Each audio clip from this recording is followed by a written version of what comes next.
بسم اللہ الرحمن الرحیم۔ السلام علیکم۔ میں کلاس دہم کو دی ایجوکیٹر سول لائن کیمپس کی جانب سے دیے جانے والے آن لائن لیکچر پر خوش آمدید کہتا ہوں۔ آج اردو کا لیکچر نمبر 58 ہے، جس کا عنوان ہے سبق نامدیو مالی کی ریڈنگ اور الفاظ مانی۔ ایک سال بارش بہت کم ہوئی، کنووں اور بولیوں میں پانی برائے نام رہ گیا۔ بولیوں یہ ایسا کنواں ہوتا ہے جس میں سیڑھیاں ہوتی ہیں اور سیڑھیاں نیچے اتر کر پانی بھرا جاتا ہے۔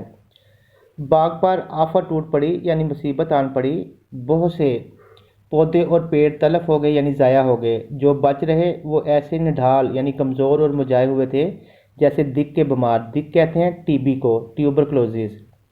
لیکن نامدیو کا چمن ہرا بھرا تھا اور وہ دور دور سے ایک ایک گھڑا پانی کا سر پر اٹھا کر لاتا اور پودوں کو سینچتا یعنی پانی دیتا۔ یہ وہ وقت تھا کہ قحط نے یعنی خشک سالی نے، خوراک کی کمی نے لوگوں کے اوسان یعنی ہوش و حواس خطا کر رکھے تھے۔ انہیں پینے کو پانی مشکل سے میسر آتا تھا، مگر یہ خدا کا بندہ کہیں نہ کہیں سے لے ہی آتا اور اپنے پودوں کی پیاس بجھاتا۔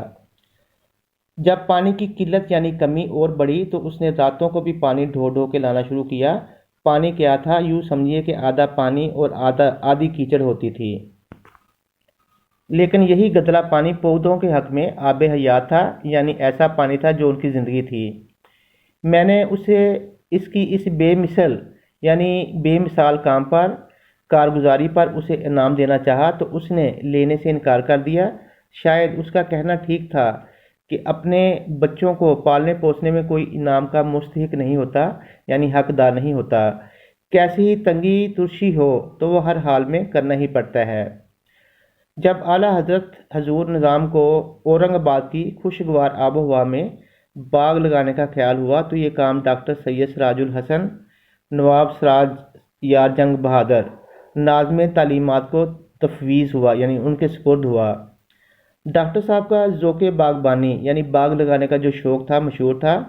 مقبرہ رابعہ درانی اور اس کا باغ جو اپنی ترتیب و تعمیر کے اعتبار سے مغلیہ باغ کا بہترین نمونہ ہے، مدت سے ویران اور سنسان پڑا تھا یعنی غیر آباد تھا۔ وحشی جانوروں کا مسکن تھا یعنی رہنے کی جگہ تھی، اور جھاڑ جھنکار سے پٹا پڑا تھا یعنی وہاں جو گندگی تھی وہ بہت زیادہ تھی۔ آج ڈاکٹر صاحب کی بدولت ساتھ سبز و شاداب اور آباد نظر آتا ہے۔ اب دور دور سے لوگ اسے دیکھنے آتے اور سیر و تفریح سے محظوظ ہوتے ہیں یعنی لطف اٹھاتے ہیں۔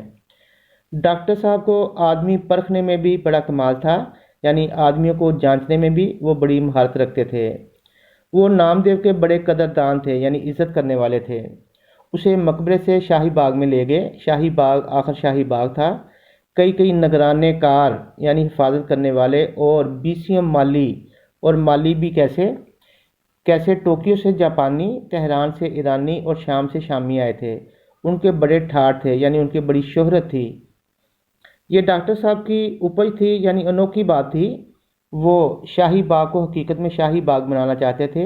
یہاں بھی نامدیو کا ہی رنگ تھا۔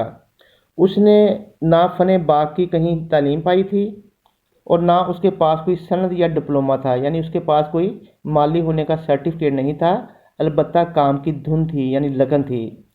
کام سے سچا لگاؤ تھا اور اس میں اس کی جیت تھی۔ شاہی باغ میں بھی اسی کا کام مہاکاج رہا یعنی سب سے بڑا کام رہا۔ دوسرے مالی لڑتے جھگڑتے، سندھی شراب پیتے، یہ نہ کسی سے لڑتا جھگڑتا نہ سندھی شراب پیتا، یہاں تک کہ کبھی بیڑی بھی نہ پی یعنی کبھی سگریٹ بھی نہ پیا، بس یہ تھا اور اس کا کام۔ ایک دن نامعلوم کیا بات ہوئی کہ شہد کی مکھیوں کی یورش ہوئی یعنی شہد کی مکھیوں کا حملہ ہوا۔ سب مالی بھاگ کر چھپ گئے۔ نامدیو کو خبر بھی نہ ہوئی کہ کیا ہو رہا ہے۔ وہ اپنے کام میں لگا رہا۔ اسے کیا تھا کہ قضا اس کے سر پر کھیل رہی ہے، یعنی اس کی موت کا وقت قریب ہے۔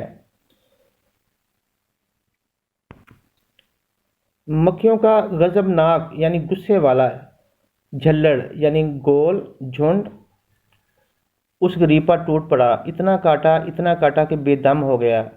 آخر اسی میں جان دے دی۔ وہ بہت سادہ مزاج، بھولا بھالا اور منکسر المزاج تھا یعنی عاجزی والا شخص تھا۔ اس کے چہرے پر بشاشت یعنی خوشی اور تازگی ہوتی اور لبوں پر مسکراہٹ کھیلتی رہتی تھی۔